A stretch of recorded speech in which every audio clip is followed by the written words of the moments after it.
For decades, people have been finding hundreds of flaws in the education system.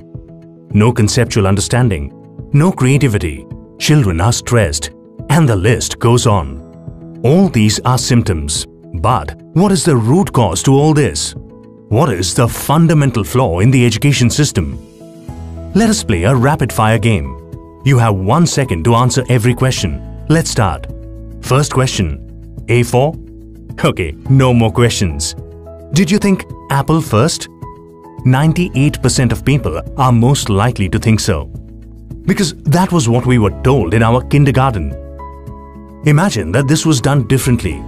Say we had asked you for all the words starting with A.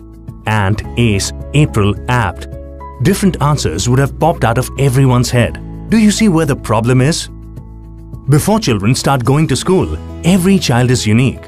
Every child thinks different. But the education system makes every child think the same. This is the fundamental flaw in the education system. Why did this start?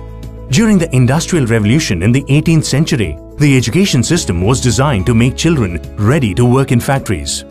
The factories did not require people to think but to only work like robots. So, the education system stripped children of their freedom to think and destroyed their true potential. The same education system continues even today. Only the industries have changed.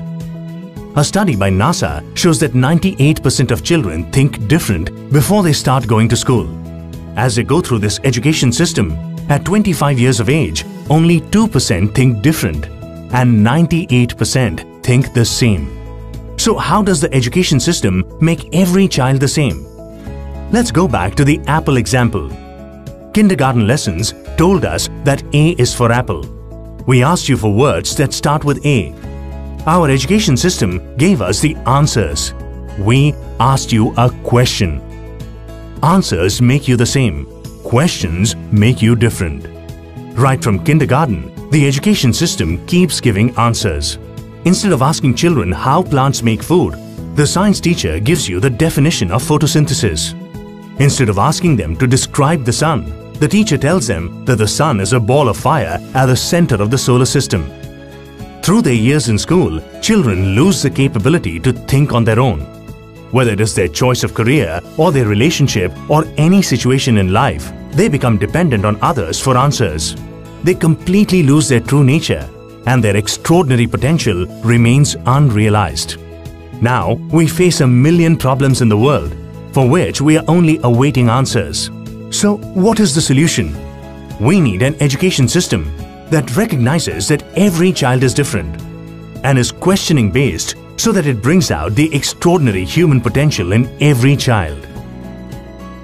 Green for the Child is a nationwide movement which calls upon every teacher, every parent, every educator, every policymaker, everyone who has a role to play in the development of a child to join hands together to reform the education system and bring out the human potential in every child.